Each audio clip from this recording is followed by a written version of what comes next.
Hi, my name is Reverend Carole Kiamah, and these are Thoughts of a Shaken Pastor Season 5. In this season, we're talking to people who have impacted the growth of faith in this country. These are men and women who've given of themselves over a long period of time to serve the purposes of Christ. And today it's my extreme pleasure to introduce not just the lead pastor of the Nairobi Baptist Church, but my friend, Reverend Mulandi.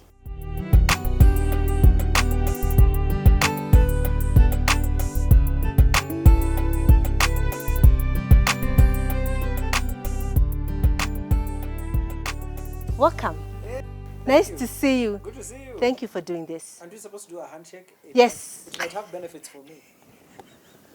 Let me ask you, Yeah. tell us a little bit about your family of origin. Okay, so I am the last one of 6 children, Allah. and my dad passed away when I was young. Okay. I was 12, turning 13. Mom is around, and she just turned 88 and very full of life. Amen. And I am typical last born, spoiled to the core ndani, and much younger than the others. Much younger, 13 years. Yeah. Are you the only son though? No. Okay, you have brothers. Yeah, we have 3 brothers, 3 sisters, 6. So ulikuja huku mwisho. Mwisho kabisa. Yeah. And were your parents believers? Did you grow up with a family of faith? I don't know how to explain it. So, we used to go to a church, a building with a cross, and where the gospel of Christ was, you know, part of the liturgy and so on and so forth. But I didn't hear the gospel until I went to high school, because the family background was Roman Catholic. So I knew all those things, altar boy, and the part that I liked most about church was Mungu awe nanyi, awe pia nawe, go in peace. Because, you know, you couldn't miss church because mom was so strict. But we lived in such deep shacks that you couldn't miss church, because if you miss church, church is lunch inclusive. Because now you home is too far, you have to be bought for lunch somewhere near. Chipo. So, so if you were left at home, basically you'll be a lunch. So I was church going for lunch. And I actually know your shags because uko nyuma beyond growing up in Athi River, there's a time we're looking for land near Daystar. So I went to visit your mother. Did you find her? Yes, I did. Okay. Can you imagine? But we never bought the land. But anyway, at least I got to meet her.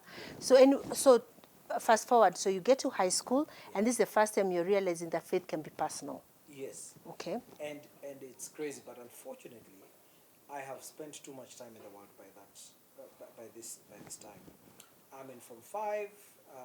I'm in a new school.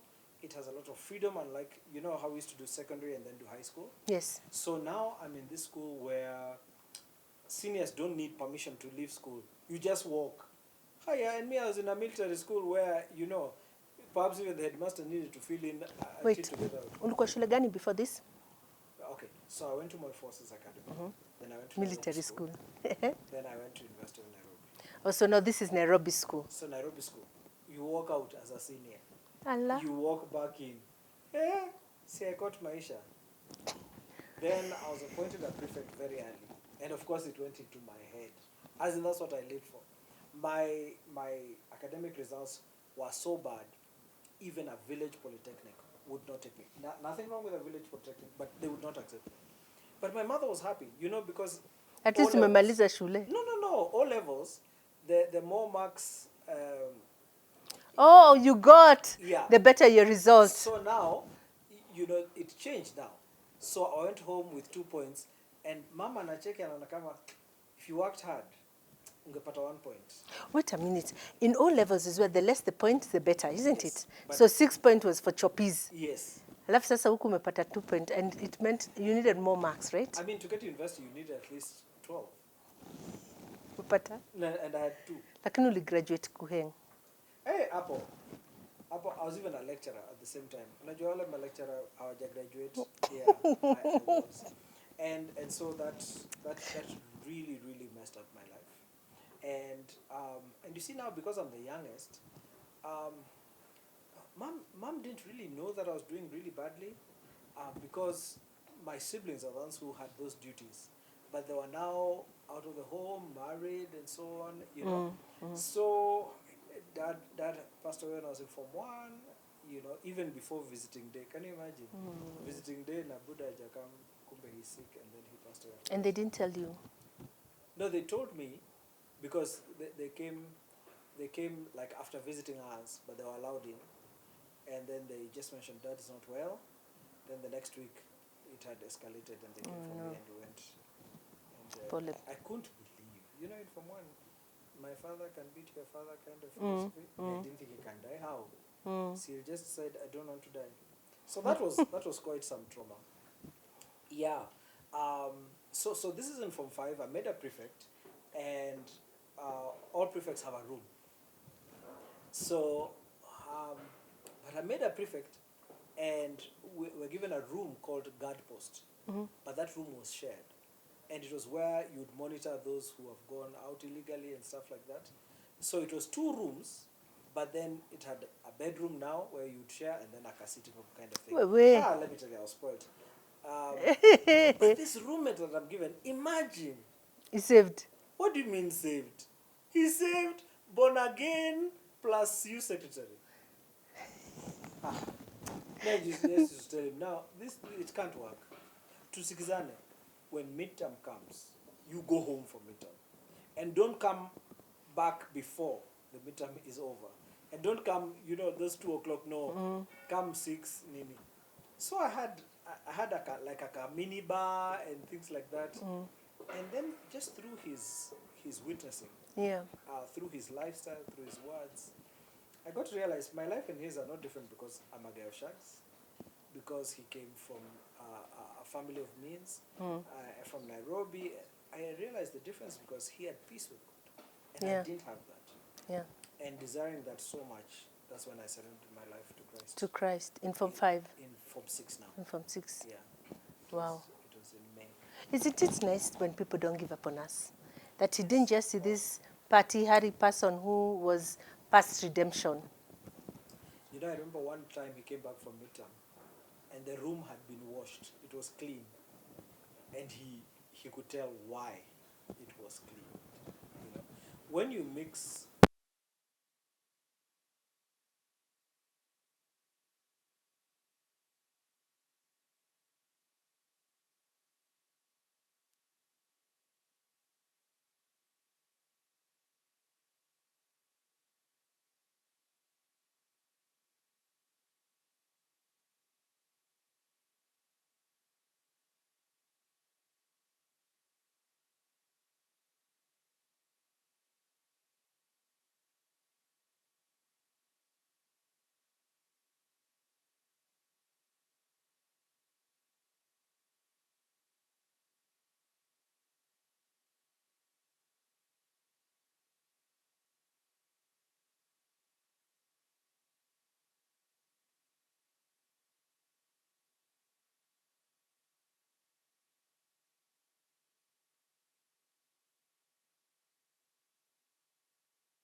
Only God.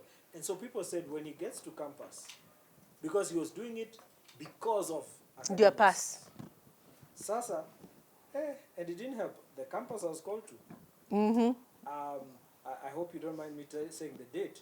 It's this new disco that had been, set up in Nairobi on Mombasa Road called Dreams 90 Sahara City. So they used to send matatus to our Campus. hall of residence, and the roundabout where it parks was outside my hall 5. So the music in the mat was louder than even inside there. Don't ask me how I know. People used to testify. And you're in your room, and the way it's so loud, even your heart is, But by God's grace, not that I was so strong, I held on to him. He held on to you. He was so strong. He's held me. Amen. And those 2 weeks, they are lasting till today by his grace. So how did you manage really?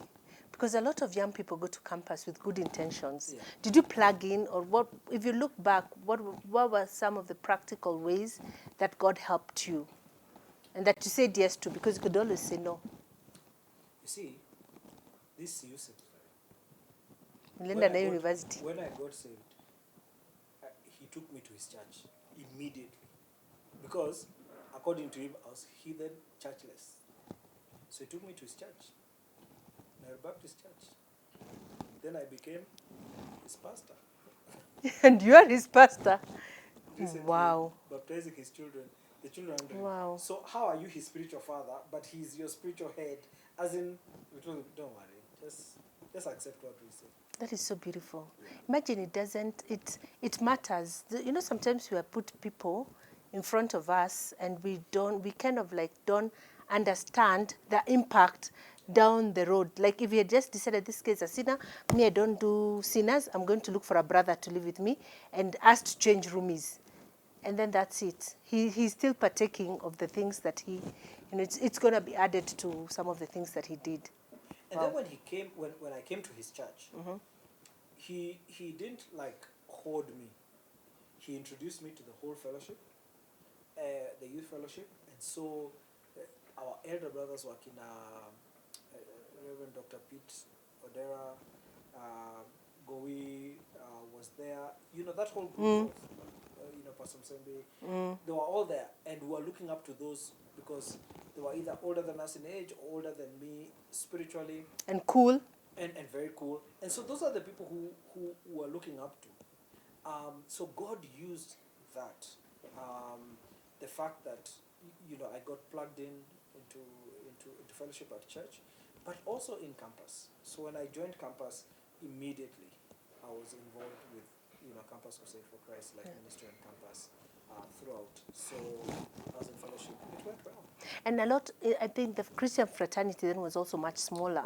So if you're with guys in Bapo, because Bapo was happening, you will definitely meet them in campus. So hata kama utaki kuingia CU, someone will be like, oh, sasa, we go to CU. Yeah. It was in many ways like that, and it worked. It worked fabulously. But let me take you back. If I'm to put in a picture, when I was called to the faith by the Lord, picture me walking down the altar call, or the altar for the altar call, the aisle towards the altar, and I'm arguing with God. Oh Lord, but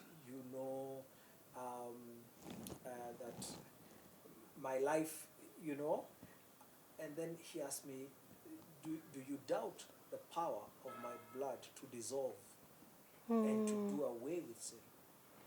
So I had no other argument. So I just kept walking down to go and receive Christ, filthy as I am. But just before I got to the altar, I hear the voice of God again, and he said, and I want you to serve me full time. I stopped. I told him, and now I don't know how to talk to God.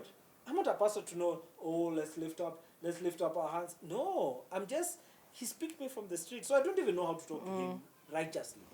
So no. In fact, I stopped. No, it's not good for your reputation to be associated with me in this way. Everybody knows the stuff that I do. So what I'll do, I've accepted you, and I really thank you for giving me. But now I'll be underwater submarine Christian for your sake. It's not good.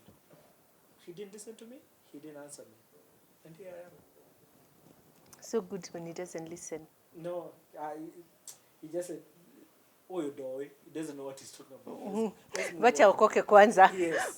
We'll do this later. Yeah. So I wasn't planning to go to university. In fact, I refused to go to university. My poor single mother,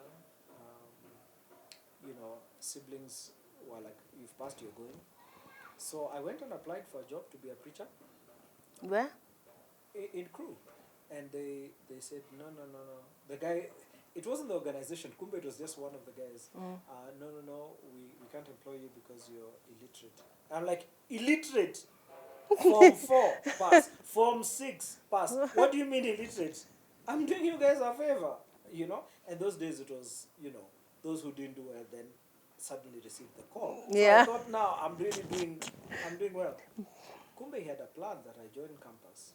So the day I joined campus is the day I was employed. So while I was in campus, I was working at the same time. You're working with who, sorry? Life Ministry Campus Crusade. Oh. So I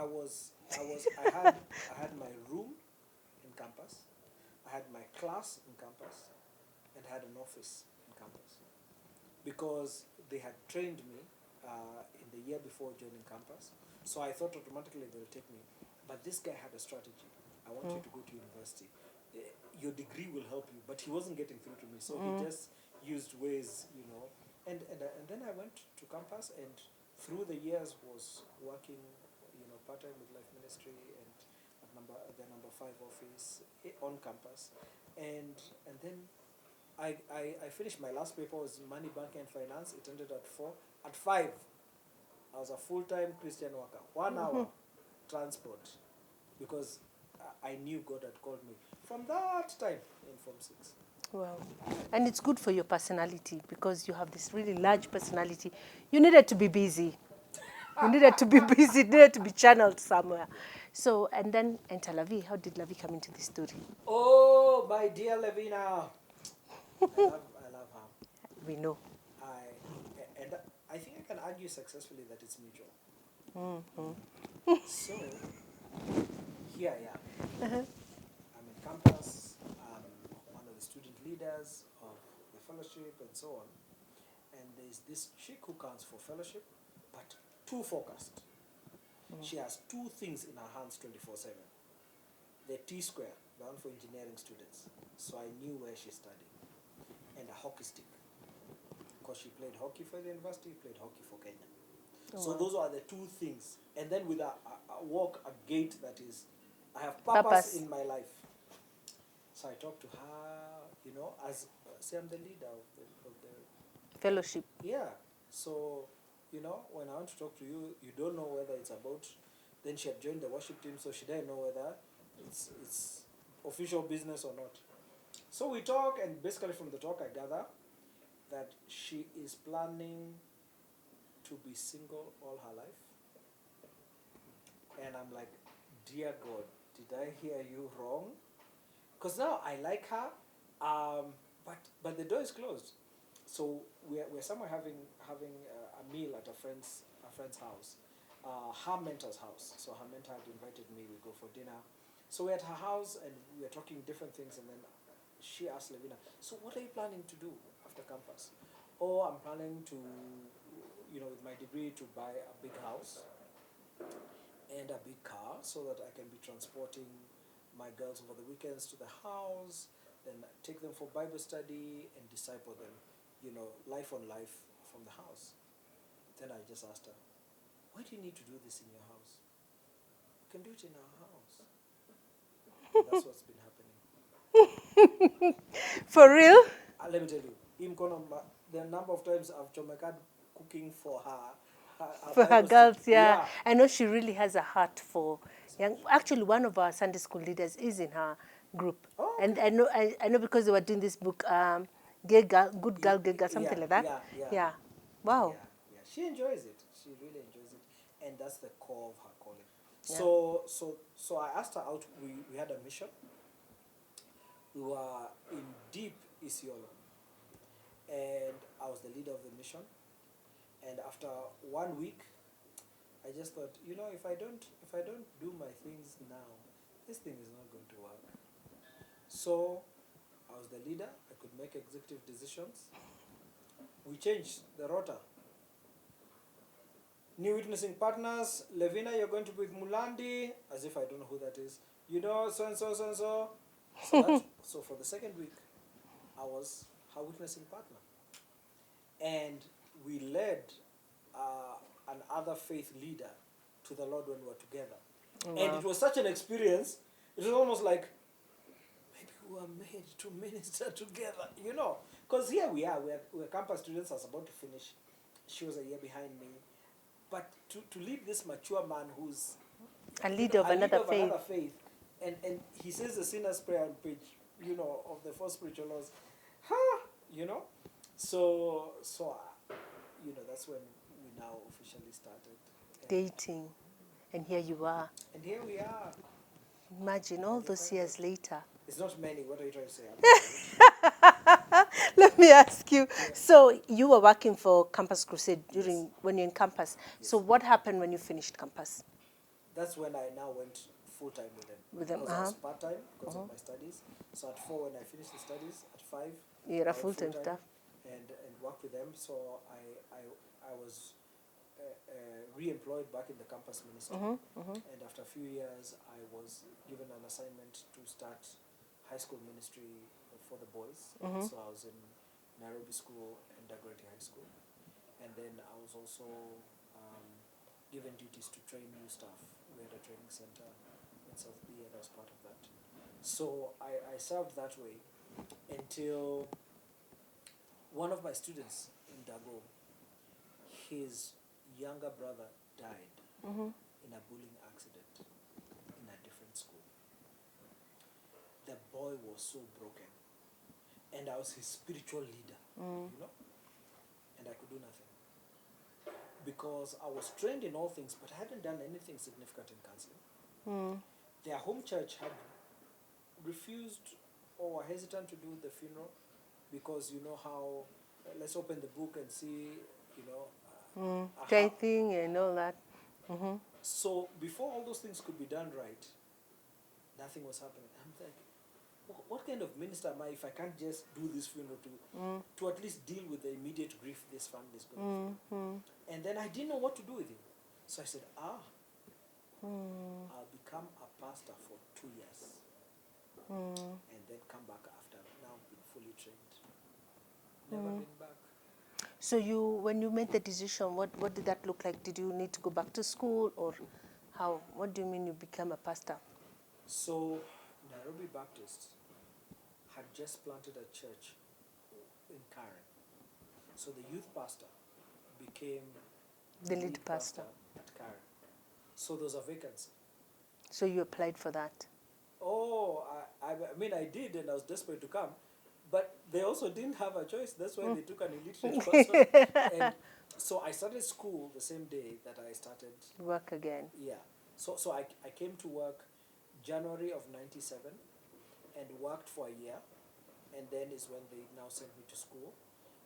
So my first day of school was 31st of August 1998. That's when I began studying theology. I know it is because the same day my first son was born. Oh, wow. So he was born, then I went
there's really no assignment you can't do. And then because God has given me a heart for discipleship, because of that, the people that I misled, so that worked for youth ministry for a long time. But you see, the thing was, I always knew my inadequacies as a youth pastor. So I always worked with a team. You know, let me just tell you, the audience won't hear, but let me just whisper to you. You know, I never did camps. I don't do camps. I mean, if they're not in a 5-star place, I don't do majangumu. I don't do tent. Yeah, for sure you're a last I don't do majangumu. I don't do, shower with a bucket. No. Hey, Instant. a girl toto treatment. So I came in, was doing youth pastoring, but because I'm not gifted in everything in youth, I really worked hard to bring a team together who would complement my gifts, and who could share, the ministry. And so I served in there for a while.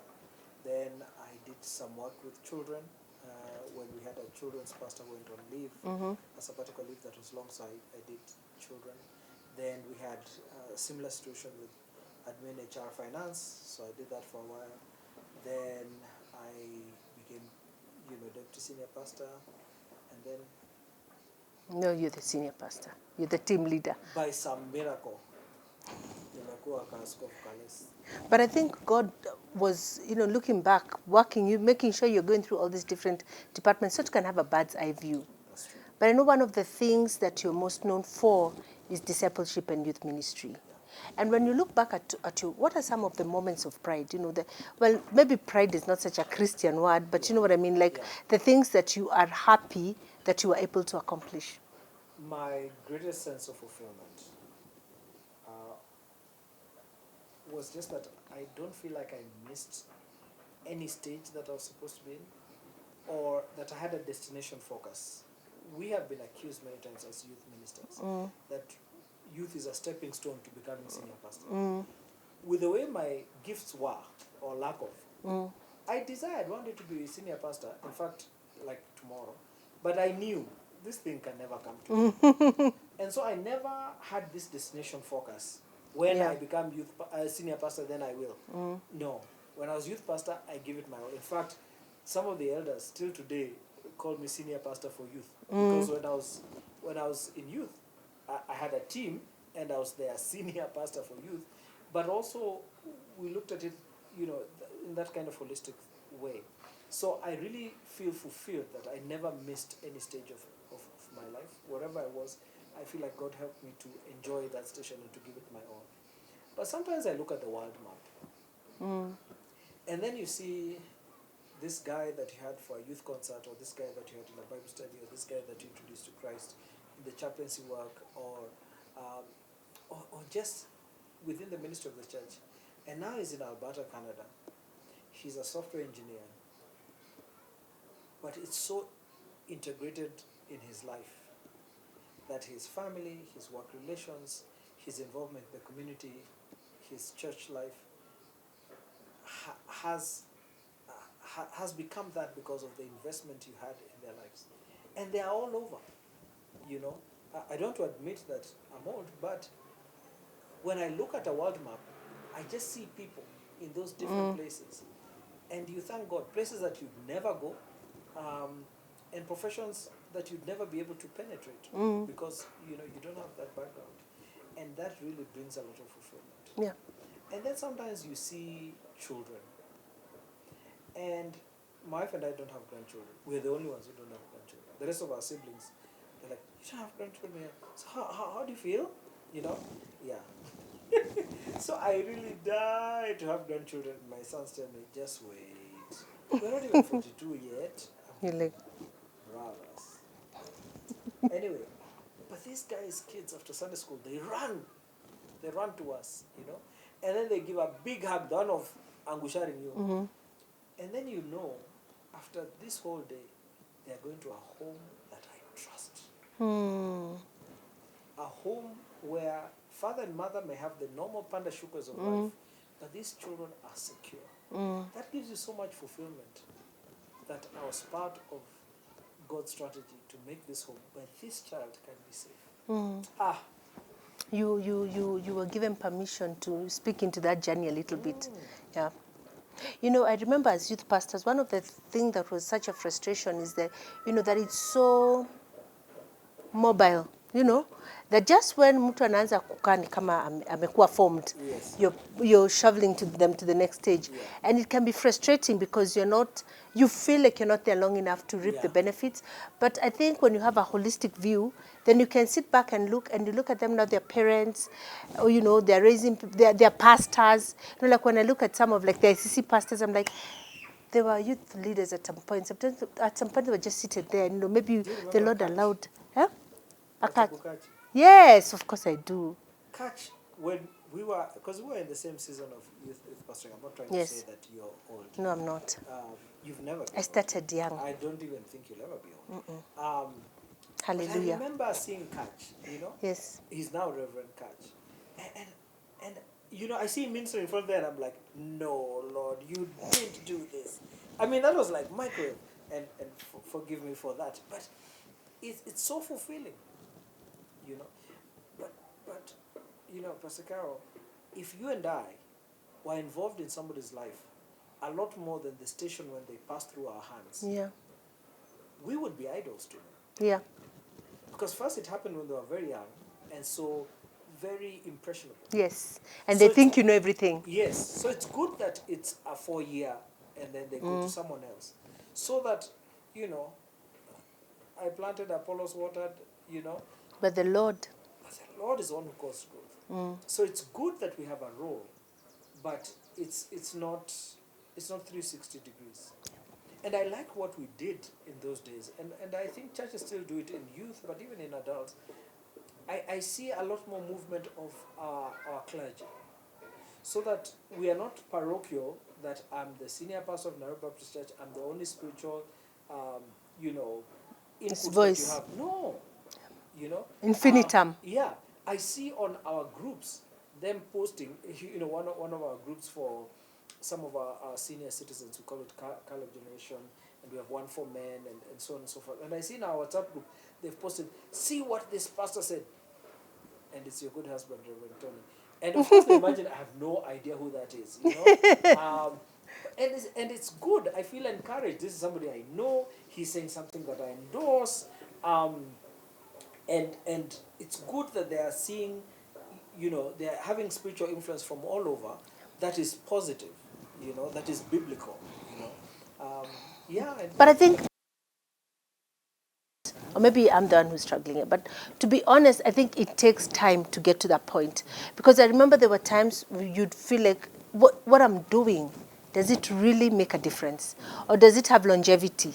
You know, or hey, nobody's noticing, kind of like parenting. You know, they only notice when you've done a bad job. But I think it continually puts you in that space of knowing that it's not about you. Sometimes, of course, you'll want it to be about you, but really it's not about you. It must be about the Lord. And so what have been some of the hard knocks that you don't mind to share? I did tell you the story before we go there. So we decided to go for dinner, Nyama Choma, with a youth pastor friend. We're youth pastors. And we decided we want to go to, you know how Carnival has all these meets? I don't know where we had money for Carnival at that time, because I remember the economy was rough. And this was even before the current taxes. And so we get into Carnival, and he pulls me aside. And we're just the two of us, so there's no need to pull me aside. So it was me. I know you may be uneasy about this, because we may meet one or two of your youth here, you know, but just be easy.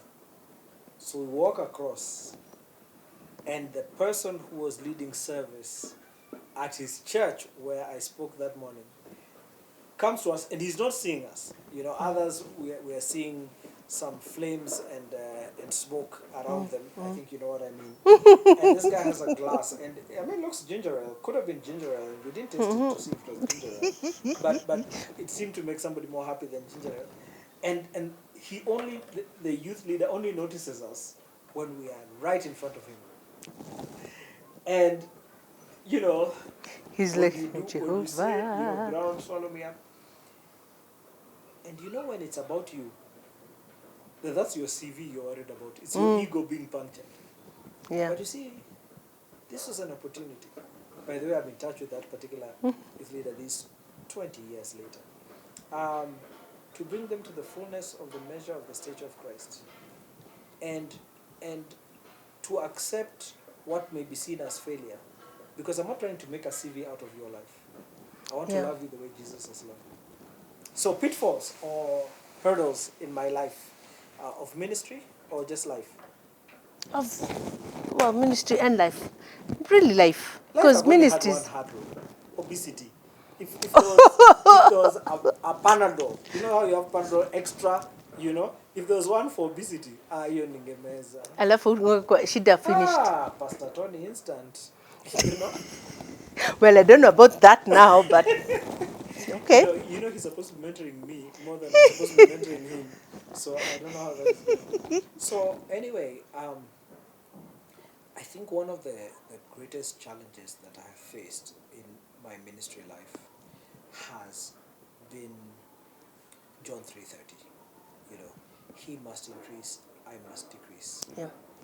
And I wouldn't say it's because I struggled with pride very much, and maybe that's a statement that proves that I really did. But just that bowing myself to the sovereignty of God Yeah. and his timing. Yeah. Because like others, I grew up in instant coffee, you know, and the things that God spoke to me about when I was in Form 6 has taken a decade, has taken 2 decades, and my impatience is only a sign that my humbling myself to take God's way rather than my way, you know, because when we lose traction on something, we press the forward drive button. Then exists in life and in ministry. You wait on it. You're still. And so I can now say I have enjoyed that pruning process, because when the pruning happens, you feel like you're taking leaves out of me. Leaves, everybody knows leaves are important for photosynthesis, which will make growth. But the husbandman knows how to clip them, because he knows in the bigger picture this is useful. So the pruning has been hard for me. I attended the Nairobi Baptist Church senior pastor interview severally, you know. So even this last one, I was just like, really? We're back here. Yeah, you know. And I never doubted God because he spoke to me about it. But it just looks so surreal. I didn't think it would happen. I was happy for it to happen at 65, and you served for 6 months, and God was faithful. He promised that I would, and I was at 65, you know. And it wasn't really just to get the title, much as I enjoy it, and it has wonderful opportunities it opens, but because there's something he wanted to do through me and he wanted to do in me in that station. But it really took a long journey, but also a hazardous journey, you know. And painful. Painful. And you know, I'm so glad that you're sharing that, because sometimes when we look at other people's lives, they look like, for instance, you're such a happy guy. It's hard to imagine that, you know, there have been times of pain and times of crying, and those things happen in the public space. And sometimes when you're going through that, you think everybody can see. Ni kama nguo, ni kama God amekutoa nguo and you're hanging around in your petticoat, well, for a girl. And you're thinking, Yani, I've served you. I didn't ask for this. You're the one who said, you know, but it's important. It is important. And it's good. I don't regret at all the journey that he took me through. So, you know, I like going to the US. Now, unfortunately, I don't enjoy living there. So if you give me green card, you don't be giving me a good Christmas gift. You know? I like going 10 days maximum. Actually, by the 10th day, nimepack, you know. But I like going to the US. But one of the biggest problems of going to the US is the visa. And the visa you have to, there's a question, I don't know if it's still there. There's a question of have you been treated for depression or had to take antidepressants and things like that? And I knew I never want to lie. And there was a season in my life where I was so emotionally unwell, but I couldn't check into hospital because that's You that's don't want to a write star. dick. Yes, I Yeah. want to never be treated, never been hospitalized, never taken the drugs. And I remember my wife telling me, if you sleep one more week, not one more day, if you sleep, because I would sleep sound the whole night, and the day, the whole day, and I'm okay. What was going on? I'm coming to that in a minute. Um, if you sleep for another week like this, as a responsible human being, I have to check you into hospital. I just have to. Nobody knows, family doesn't know. So I thought, so you are a wise woman who did engineering. And me? So when she's dropping the kids in school, I leave before her. And I go like I'm going jogging. See how Auntie Peter? Sintarudi, I hope I'm not giving anybody ideas. Sintarudi home, check into bed, and sleep. See, they come at 4. See, I will shower at that time. And she will find a bathroom that is dry. As in, you do like this, dry. And I'm there watching TV.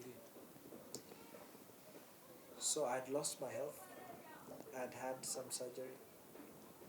And I had transitioned from here. One of the things about leaving Baptist at that time that was very difficult is that Baptist would house you. Baptist would also provide a car for you. And at that time, those two were We're gone. And Baptist is where you've been since you knew the Lord. here I am. I've never worked anywhere else. I've never used my secular degree to work, You know you have to look. And it was tough. So you had to move. Somebody actually pronounced my ministry obituary. And they said, you're finished. Never again. And they used a word that from a military background, is too hard a picture. They said, you're a spent cartridge. If they had sung that song of that secular artist, wewe ni useless, Wewe ni lesi lesi. yeah, exactly. They wouldn't have captured it any better. Useless. Oh, And Lord. so that was it. And so you move from your house. And this is a person of authority speaking this into your life. I can't say more than Okay, you and said. where? You move from your house. You're living in a friend's house. The friend comes back from their journeys. So you move into a one-room house. And there's nothing wrong. I mean, how many Kenyans, how many Nairobians live in a house with one room? And they live okay. And they But you serve didn't see God. this coming. But I didn't see this In coming. your 40s, 30s, there, when Yeah. you, when everyone And is the worst about thing is where that you. my children didn't see it. So my children during break time, they're sharing with their friends, oh, do you know we sleep in the same bed with daddy and mommy? And they're saying it so loudly, and it's a point of embarrassment for me that I can't afford to provide for my family. Then they're thinking we've become so intimate that the 4 of us are on one bed. Them, they're happy. Oh, they're excited. I mean, one of my sons is kicked out of school because of school fees. This is a Christian school. That means they've given me a percentage off as a pastor. That means they've told me you can pay in installments. That means they've told me you don't need to pay for this term. Just pay for last term. And then I've defaulted. He's had to go home. My son is saying to the other children, I have been given another midterm. Nyinyi kaeni hapa. As for me, how do you feel as a father? And I have a good wife. She's easy like Sunday morning. But me, I'm struggling. And I wasn't dealing well with these struggles. And you'd been successful to this point in your life. And then it's not like ulikuwa umekataa kazi or anything. Or I had done anything that I hadn't stolen money, I hadn't done funny things with the youth. It was just A season. that God allowed. And nothing has been a blessing in my life than some of those panda sugars. Because they've made me a lot more prayerful than I could ever be. But for leading a team such as I do now, to be sensitive. So now, in this one-roomed house, how did you climb out of this space of depression? And I hear you, a lot of us pastors, let me own it, we don't like talking about the hard knocks. We don't like admitting, even when we have From mental... hallelujah to hallelujah. Yeah, from glory to glory. And we don't tell people sometimes they move from glory to glory, doesn't look glorious, Yeah. or the second glory, at the time you're going through it, it doesn't look like glory at any stretch of imagination, you know. And we hide our illnesses. I'm struggling with maybe a chronic ailment or something, and we're not open about that. We're not open about our mental health. We're not even open about our struggles as a family, financially, whether it's marriage, or we just want to paint, you know, Jesus is Lord, hallelujah, things are awesome. So how did you get what was your lifelines? What were your lifelines? Throughout that time, I still had quieter every day. I still had a mentor that was discipling me through that time. And fortunately for me, because I had relationships in other churches, Yeah. I could still go to other churches and worship without feeling, you know, Kila mtu anakuangalia akikuonea ushi. yeah. And so God used different, you know, situations to help me. Like financially, one pastor whom I had served with, and they came in when I was a little more senior, but now they were More senior. in another place, told me, hey, come, take this midweek service and, you know, allow us to pay this and this expenses for you. I was like, people do that in Kenya and with no obligation? That helped me, tied me some, you know. Family is very important. As much as I didn't go to the family conference and say, no. And my family doesn't come from, you know, a Protestant background. But somehow they just understood. And food would be pouring into my house without me having to say that I need. And then their support for my wife and kids, you know, it's just amazing. So those kind of things helped. And then when the season was over, God just took me out. But you also chose to be vulnerable. You didn't die as a soldier, at least to your mentor. No, too many. Like, there's a group of young men that I discipled from 97, and nothing was hidden from them. Nothing. Oh wow! So how did you climb out? How did he wrap up this hardcore? I have no idea. You just I would be lying if I told you then. Nothing. When that cloud was over, I didn't even realize it was over. I didn't even realize that it was sunshine.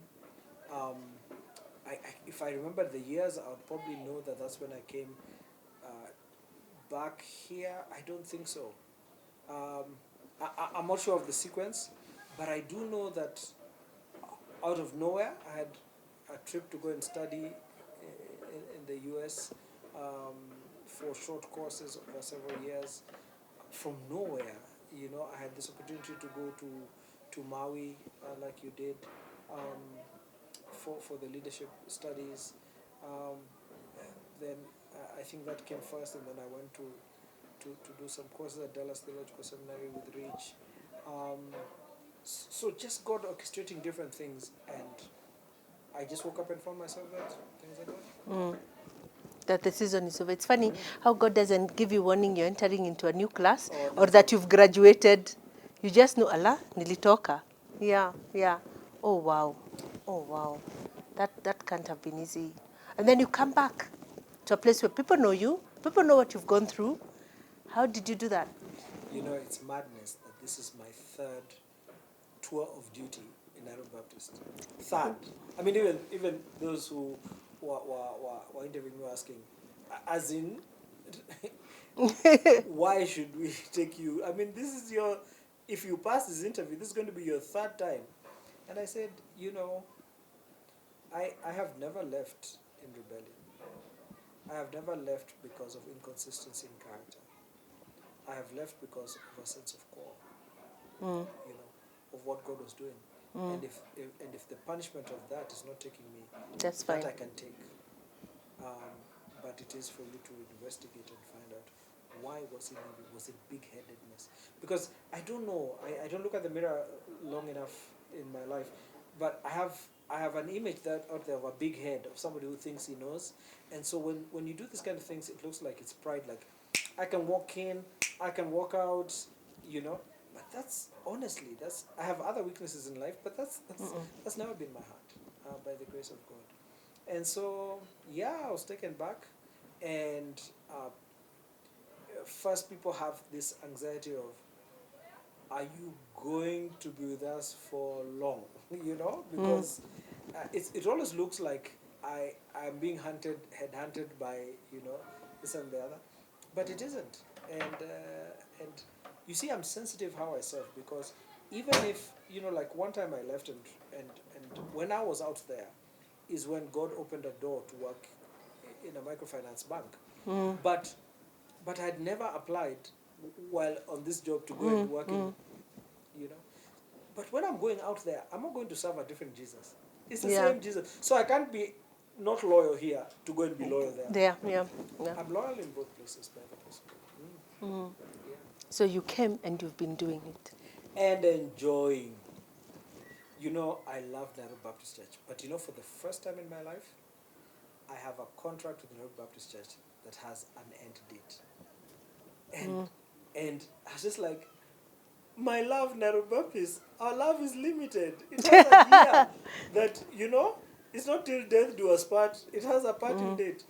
And so I hit the ground running, because I love these people, and I love this place, and I want to give it my best. And I like the way the leadership and the members understand that I'm called to this place. I have loyalty. You know, like how Coke guys don't wear Pepsi t-shirts. I'm a Nairobi Baptist Damo. But Jesus Christ has one church in this city. Yeah. So if Pastor Carole wants to meet with me and wants us to talk, wants me to preach in her church, I won't do it at the expense of NBC, but I'll be seen there. Then we saw a poster with you on River of God Church. You are doing a revival meeting. Yes, Jesus, one church in the city. I mean, look at Revelation, to the church in the city of, you know. So I have loyalty here, but I am able to keep that loyalty, but still be available for the church For the body of Christ. Yes, in the city. Let's talk a little bit about Nainet. Now, for those who don't know, Nainet was backed in his house over lunch a couple of years back, and it's become this movement. In fact, I remember it was here at Baptist. I think it was during that meantime, yeah? And I was selling books, and you were coming in, I don't know to do what, and they were having a youth seminar, and both of us were not. I think both of us were just doing our Q&A session or something. I can't really remember. Which I think was also another place of growth, because you're thinking, there are all these young people in Nairobi who have no clue who we are or what we've ever done for youth ministries. And then, you know, and they don't even know, you know, that Nainet really, for all intents and purposes, was backed by In Your Heart. So can you talk a little bit about Nairobi Youth Network? You know, I am not sure that we have empirical evidence for that, because I remember this time of us having lunch at my house, and off camera I was just telling the crew staff that you've come with that everybody was to bring something, and I remember you brought the best food I have ever tasted, and I remember what it was. I can't even remember the container, and this is like, was it 51 years ago? Yeah, But roughly. But you're still 21. Okay. And I remember we met at a house. I think Pastor Kuchu was there. Yes. And Pastor Iwagata was there. Yes. And I don't remember. Were many Yeah, were many. guys who were doing youth ministry then. Yeah. And then after that is when it took a life of its own, and then Nainet was born. Yes. But for me, that getting together was very important, because when we appeared together, it helped our youth to know in the city that you're loved, you're taken care of, but you also have no escape net. If you say, I was at ICC, the ICC pastor is appearing on the Baptist pulpit, you know, and we were exchanging pulpits and we were doing things that these people knew, these are all our parents, Yeah. you know. Yeah. And when one comes to your school, you have been visited, you know, it is Parents' Day. And that really helped. And I know Naynet went through different seasons. Yes. Perhaps the most celebrated, you know, rebirth of Naynet is when Pastor Nick, Yes. who served with us here, Yeah. and then went to Parklands and then went to Nairobi Chapel, and now is doing excellent work as a senior pastor in Nairobi Chapel. When he took it over, Yeah. it had a life of its yes. own, and It exploded. it exploded. He was working with global youth networks then. Yes. And he brought all that expertise into Yes. NANET of the networking, and it went national-wide. And now he's one of, I saw them featuring him and Pastor Ewagata Yes. as one of the grandparents of Yes. NANET. And I'm wondering, when did that happen? Because now there are new people running with it, people who don't even know our names, and they're doing a fantastic work in this city. And I just keep wondering, how can we support them more And more and more. Yeah, it's true. But I've always felt, and I'm convinced, that it actually was bad there, because this was the first time that all of us were coming together and we're all saying, you know, let's put, you know, let's remove our masks. Yes. And how is it, what's happening with you, you know. And some of these other youth workers were part of the youth then, Yes. and God has graciously raised them to do a lot. And they treat us with yeah, such respect. they It's do. uncomfortable. They I do. feel like, what are you trying to say about me? Yeah, I'm not yeah. that aged. But in that season, by the grace of God, we did what we needed to do. Yeah. You know, and I hope that now that we're in senior ministers' offices, in bishop offices, I pray that God will also make us faithful Yeah. here, like you said, to be vulnerable to each other, to share, and then also to open up opportunities for others. For others. Looking back, what would you have done different? Or would you have done more of? Yeah. I would have taken a little more care of myself physically. Yeah. So swimming comes naturally for me. We had this teacher, and he is in Nairobi. We still get in touch with him. When I was 8 years, 9 years old, he wouldn't talk. His language was through the whistle. And the different whistle sounds told you, go change, enter the water, do an IM, do 30 lengths. I mean, that was his language. And so that gave me a love for swimming, that it didn't matter whether it's raining, the water is cold, that was irrelevant. And I wish I kept that discipline, because I'd have been a better steward of this machinery that the Lord has given me to serve Him. Looking back, the breaking of my body, and it's now happened about 3 times, has also helped me understand how vulnerable I am, and made me, 1, more prayerful, and 2, a better team player. If somebody else can do what I'm doing 80% or better, let them. If they can't, train them until they get to that point of 80%, and then leave them to do it. It's helped me to let go of many of my idealism. You know, there are times people say, you know, the way this service is, it's only you who can lead. First class nonsense. How can there be something that only you can do? You may be best poised to do it, and do it, but You're what not if the you only can, one. You're not the only one. And what if you can train that this is the last time that you're the only one who can do it, and somebody else can do it, and soon 3 other people can do it, and they can even do it better than you. What if you can do it together? You know, so those breakdowns helped me to really. But I wish I took care Of your body better. Yeah, it's been costly. In 2021, I got COVID. Are you Actually, I think I serious? got COVID in 2019 December, because I had this hacking cough, everything, but we didn't know COVID. And so when I was officially told I have COVID in 2021, I really didn't have much symptoms. But one of the things that it did for me, because this was the Kamusimu and pastors were dying. Remember there was a time, I think it was 2020, guys, yeah? Pastors were dying. And I remember sitting and telling God, if you give me one more chance, you know. And for me, this was really important, because we'd met with a friend of mine that Friday, none of us knew. we had COVID. I was called and told, you visited us, but somebody else, and we have COVID, go and be checked. So I go to be checked, and my friend, I didn't even get a chance to tell her, goes to be checked, and we get the results, and by Friday she's dead. Oh my. Yeah. And so I realized it was very difficult. And I asked myself, if I was dying and I was meeting the Lord, because I knew I would be meeting the Lord because we're saved by grace, not works, what would I bring to the table? What would he have to say, well done, good and faithful servant? And so there were these three things that I felt, if given the chance, I still want to do, part of which is what we are doing right now. But for you, if you were told, your numbers are coming up, what is this one thing that you still feel you'd want to do?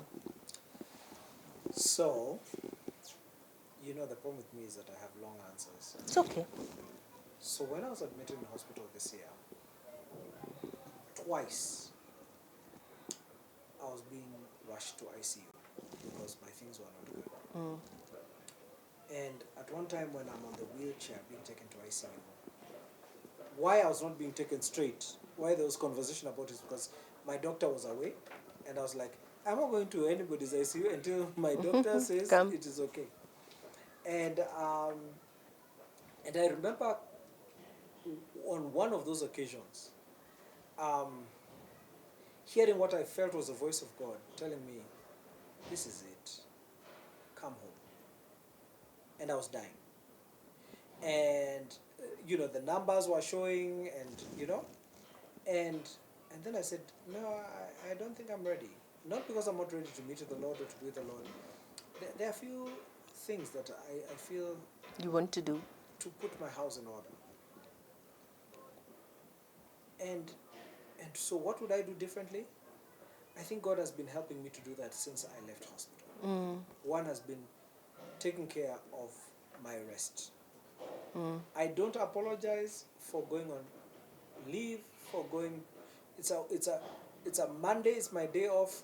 Please allow me to rest. Now, if somebody's bereaved on a Monday, I'm not going to say, it's a Monday. I'll come on Monday, and I'll be with that family. But let me tell you, on Tuesday, I will not appear in Nairobi Baptist Church of God. And then taking my leave, the government requires me to take 21 days of leave, 14 in one block. I do that. So rest is one. Two is exercise, taking it seriously, working out 5 days a week, and the last one is diet, and that's the worst one. I am a West African in my heart. So even tea, it has to be spiced. I mean, how do you take tea without spices? And spices are so nice. They make you eat more than you intended. If it's madhobodan, you just throw it together. But when it's been chieloed with thought, with intent, I can eat. Yeah. And so that's hard to change. Feel you. Yeah. That's hard to change. Yeah. So that's one area. The other area that has changed is I'm trying to be careful not to become rude, but I've become less apologetic for doing God's will. You see, my upbringing, which is why I want to blame, not me, it's my upbringing, designed me to be a people pleaser. I hear you. And so I can be off of what I need to be doing, what I sense God wants me to do, and, just embellish things. The Bible says, warn a divisive person once, warn them a second time. After that, have nothing to do with them. That scripture I disobeyed all my life. You want them like a gazillion times. No, you don't even warn. You just You do them. rationalize in your head, maybe they are going through something. The 500th time. Yeah. So, without being abrasive, without being rude, still being filled with the Holy Spirit, I've become less apologetic for doing what God wants me to do. Yeah. And I don't just speak the truth, because truth is not an idol. That's why we're told in the Bible, speaking the truth in love. It has to be in that capsule of love. But I am no longer too shy about speaking The truth. the truth. Or about articulating my mission. I'm excited. I'm thrilled to be senior pastor of North Baptist Church. There's nothing else I'd rather do in my life at this point than be senior pastor of this church. I so enjoy it. Sometimes I just walk through here praying because I'm in the middle of what God made me for. But I have no illusions that I don't own the church. This church belongs to God. And I'm not going home with it. So I hold it, but very loosely. And the people as well, including my own children.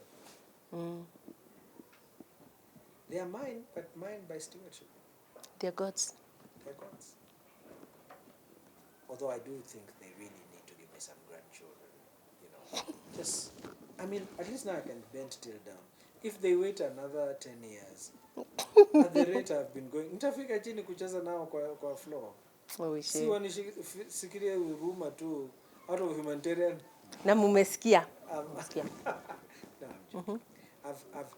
Because of being in the church, the pressure to marry early is very high on our youth and on my children. Like my children, like almost all their friends are married, and I told them, hey. I do enjoy grandchildren, watarajiwa, but let me tell you, you are under no pressure to do things outside of God's will or outside of God's time. And so, please, don't feel like you need to, your career or but make sure that you're always evaluating, am I in God's will? Yeah, in God's time. Yeah. Oh, wow. Yeah. Oh, wow. And what would you tell a pastor going through a hard time? You're a pastor struggling with feelings of, like what you went through. Don't go through it alone. Yeah. I think we're too careful not to be found out because we'll be thought of as fakes. Let me just be honest. The jury is out. We are fakes. We were all made to be what we are. I mean, we serve the God who calls things that are not as if they were. He called me pastor before I went to anybody's theological school, not even my own mother's. And he said, and he poured oil. When David was anointed, he wasn't anything. He was a shepherd. He knew the harp. But he had a shepherd's heart. And he says, I'll take you from shepherding sheep to shepherd my people Israel. And so don't feel that imposter syndrome. You are anointed of God, my dear brother, my dear sister.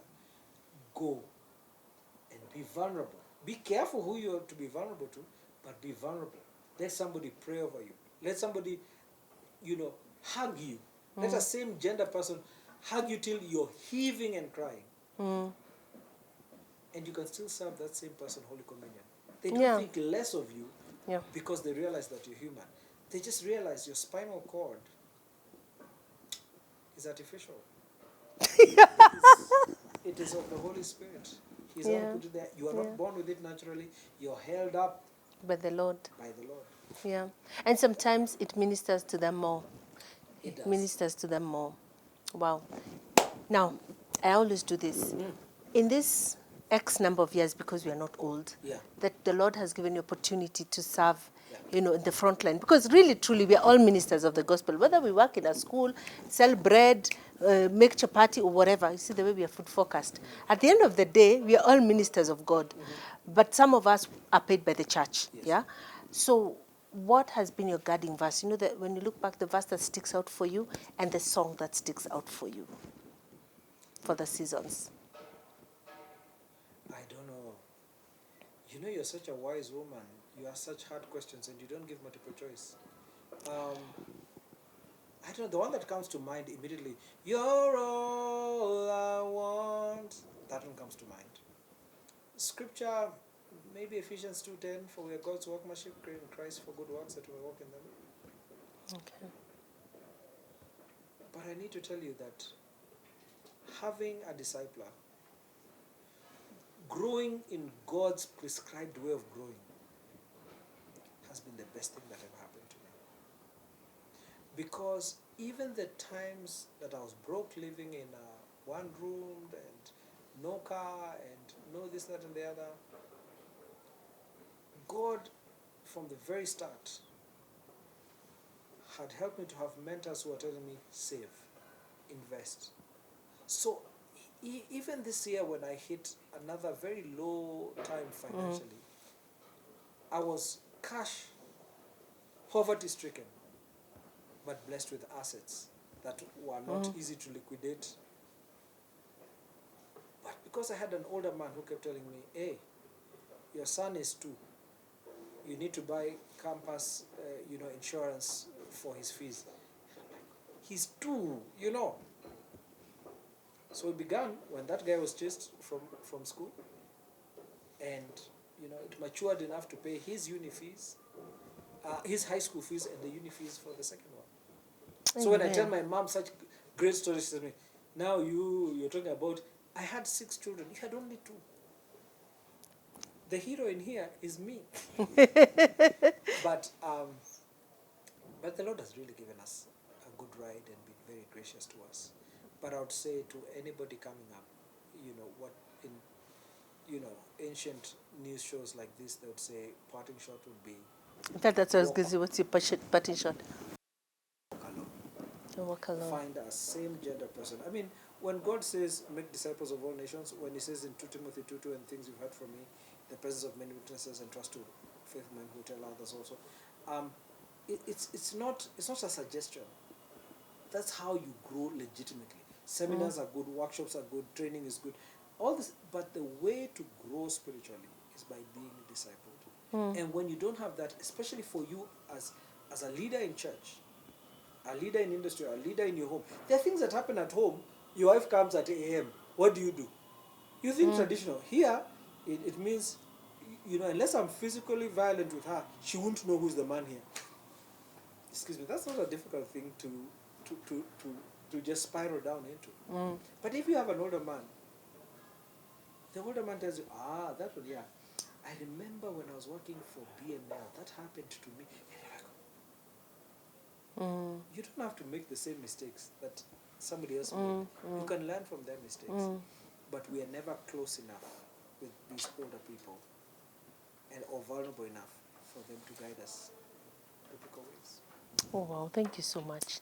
Thank you so much. Watching us and you're hearing, and you're a leader, you're just a Christian, or you're just a human being, doing life. I think what Pastor Mulandi has shared with us is very, very insightful, that you cannot do it alone. There's no greatness when you're all by yourself. You must look for a person that you can walk with, that you can be vulnerable to, that you're allowed to speak wisdom into your life, someone who's walked ahead of you. Because sometimes, and we've talked about this with Pastor Wagata, sometimes we like to pass the batons to each other. And as somebody older passes the baton to you, and then you prepare yourself to pass it downwards, so that we are not just keeping the faith, we're passing it on. So thank you for joining us. May the Lord bless you, and may you have a wonderful, wonderful week. Thanks for your time. Thank you. Awesome. That was awesome. I really enjoyed myself. Thank you.